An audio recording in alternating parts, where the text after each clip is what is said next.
Hey, it's good to see you again. Obviously. Why are we out in the woods? Because it's nice. It's pleasant. I love nature. I love, hearing the sounds of the animals around you, of peace and quiet from the hubbub of the city life.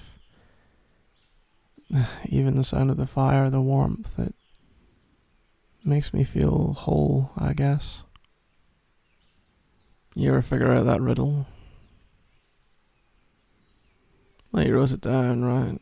I figured by the time you met me again, you'd at least have a guess.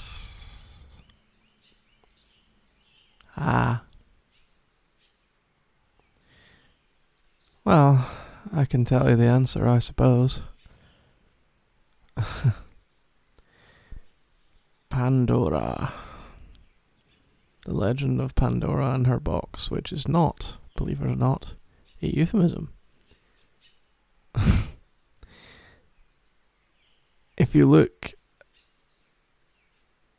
when I told you that I couldn't change my answer, I meant it because it's written right there in front of you in a way that you would never notice, or were very unlikely to notice. The first letter of the first paragraph is E. The first letter of the second paragraph is M. Third is P. T. Then Y.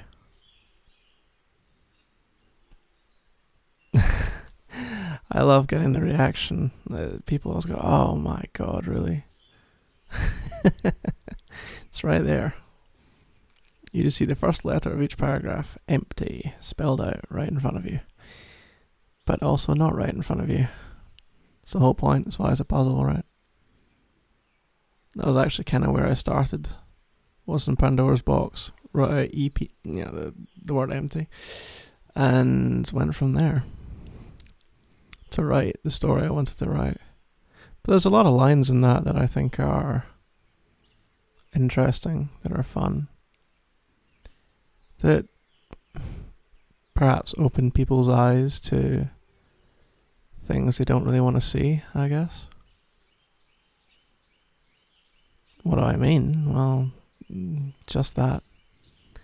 One of the things I like to think my poems can do is kind of, put a little bit of my worldview out there, subtly. So people can realize that maybe their life isn't everything it could be. Maybe the way things aren't the way they have to be. Anyway, let's not talk too much about that. Let's talk about you and what you're doing. Because, I'm merely a humble poet. What I'm doing is kind of obvious. I'm writing poems. Writing poems, gaining fans.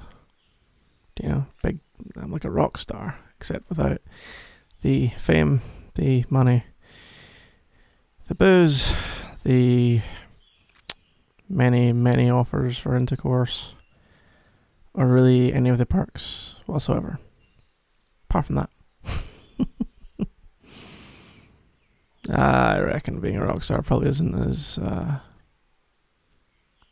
I doubt it is what it is cracked up to be, put it that way. I know a few rock stars, I've heard a few stories. Again, these are not stories about you. So let's get to those, shall we? So what have you been doing since we last talked?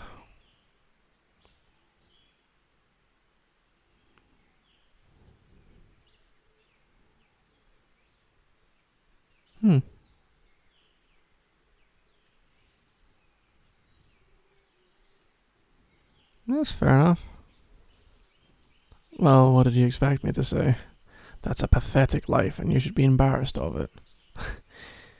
I know it's, maybe it's not everything you dreamed or whatever, but dreams are hard. Some people dream really big, right? In the end, there's always that good old phrase, you shouldn't throw rocks at the sun because you can't reach it. Which I think is a little bit Debbie Downer, right?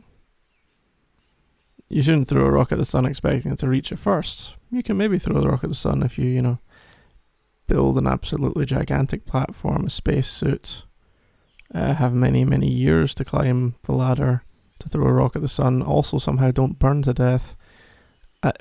You get the point. Maybe the better way is, instead of you throwing a rock at the sun with your arm, you would... Why am I still talking about this? Look.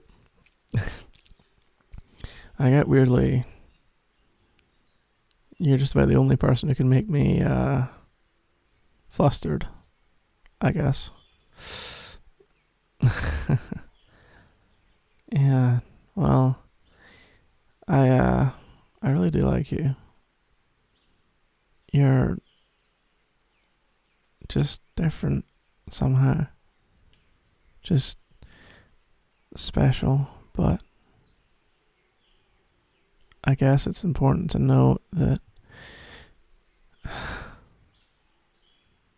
I'm not the easiest guy in the world to be in a relationship with. Although I do like to think it comes with a lot of benefits. Like what?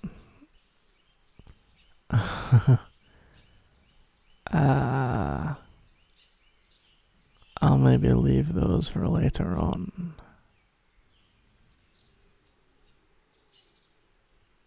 Why? Because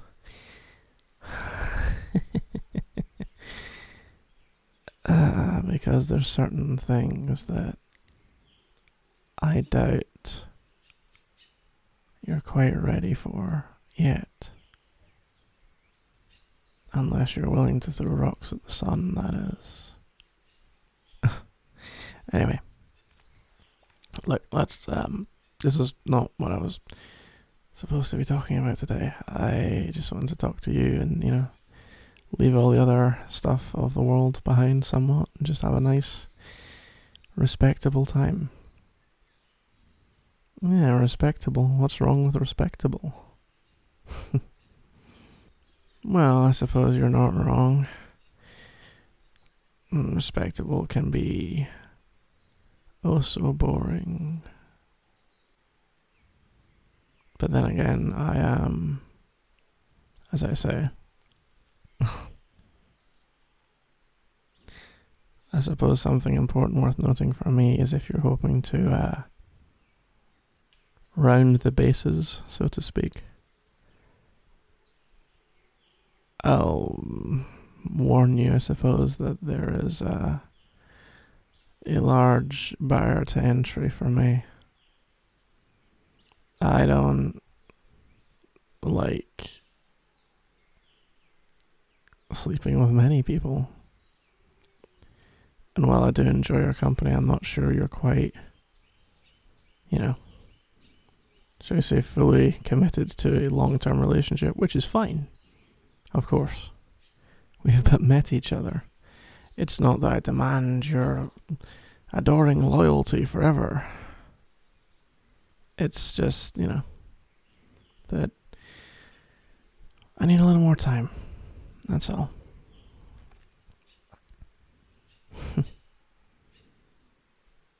Anyway.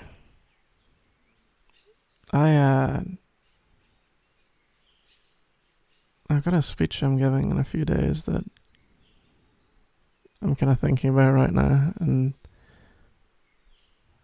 I just got my brain being pulled in a lot of different directions, I guess. So even if we were ready, I wouldn't be ready, if that makes sense. But it's not that that's, not where I would like to one day go. What's the speech about? Oh, it's nothing. Just a few words to a few friends sort of thing. Can you come? It's kind of a exclusive event.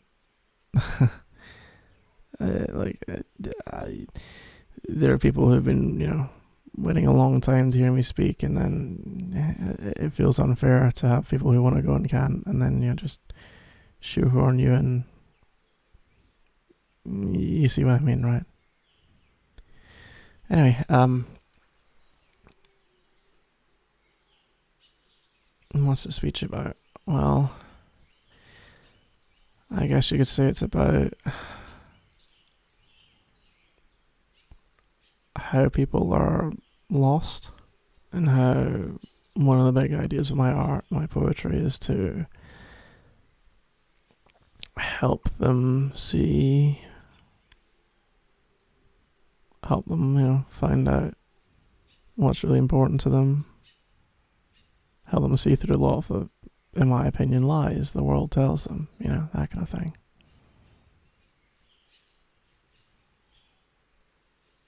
Can you hear some?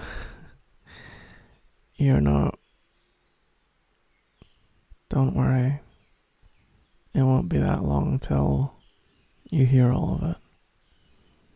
You don't want to wait.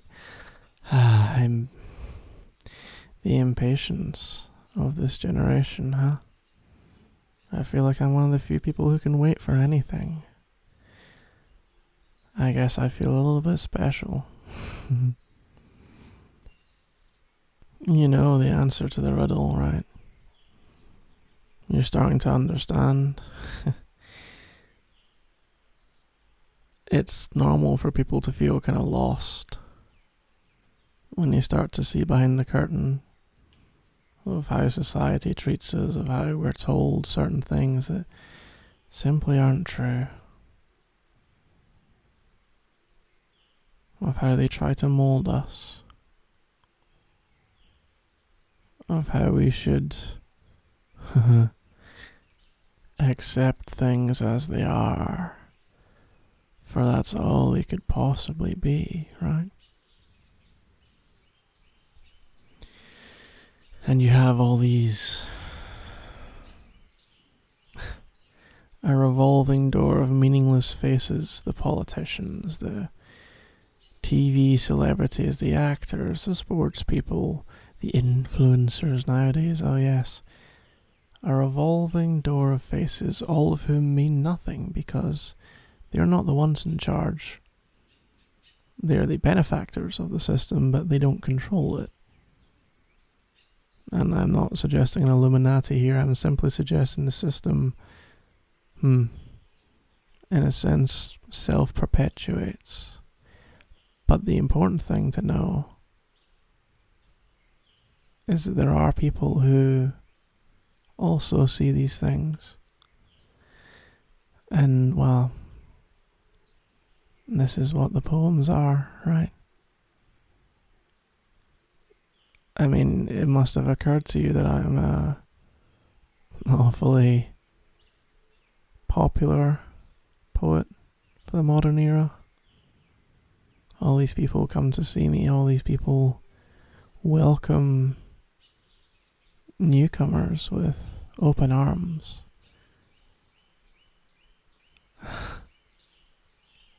Because they realize that newcomers are just people who haven't found what they were lucky enough to find yet.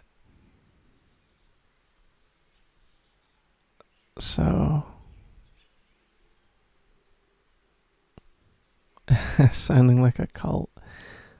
I wouldn't say that, but it's certainly a loyal fan base.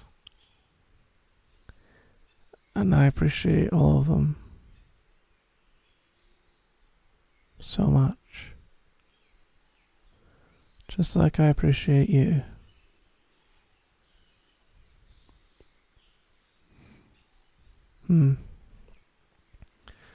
Well, all I can say is that I think you'll be understanding the idea more and more soon. It's not it's not scary, I promise. It's not some sort of, well, like you say, cult. It's simply people who understand each other, who understand each other's frustrations, who want to help each other achieve their dreams, their true dreams. People who don't care about the faces, they see what's behind it. Anyway. Look, if it's something you're not interested in, fair enough. But it's fun. It's nice to have people who share your frustrations and your dreams and just want to see a better world. So, as I say, the meeting is quite exclusive, but hey, I don't think you have to wait too long. For soon, I'll hold the whole world in my hands.